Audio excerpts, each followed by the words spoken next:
Jumped deposit ಸ್ಕೀಮಿಂದ ನೀವು ಬಚಾವಾಗಬೇಕು ಅಂದರೆ ಏನು ಮಾಡಬೇಕು ಅಂತ ಒಂದಷ್ಟು ಸ್ಟೆಪ್ಸ್ನ ಹೇಳ್ತಾ ಇದ್ದೇನೆ. ಮೊದಲನೇದಾಗಿ ಯಾವುದೇ ಟ್ರಾನ್ಸಾಕ್ಷನನ್ನು ಅರ್ಜೆಂಟಾಗಿ ಮಾಡಲಿಕ್ಕೆ ಹೋಗಬೇಡಿ.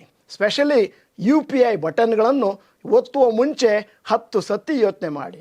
ಎರಡನೆಯ ಸೇಫ್ಟಿ ಪ್ರಿಕಾಷನ್, ಯಾರಾದರೂ ನಿಮಗೆ ನಿಮ್ಮ UPI ಪಿನ್ನನ್ನು ಕೇಳಿದ್ರೆ ದಯವಿಟ್ಟು ಒಬ್ಲೈಜ್ ಮಾಡಬೇಡಿ.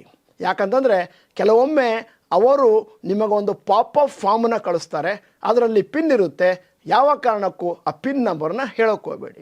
ಮೂರನೆಯ ಸೇಫ್ಟಿ ಪ್ರಿಕಾಷನ್, ಈ ಥರ ಮೋಸ ಮಾಡುವವರು ಬೇಕಂತ ನಿಮಗೆ ಜಾಸ್ತಿ ಸಮಯವನ್ನು ಕೊಡೋದಿಲ್ಲ. ಅರ್ಜೆಂಟಾಗಿ ಕ್ಲಿಕ್ ಮಾಡಿ ಹಣ ವಾಪಸ್ ಕೊಡಿ ಅಂತ ದುಂಬಾಲು ಬೀಳ್ತಾರೆ.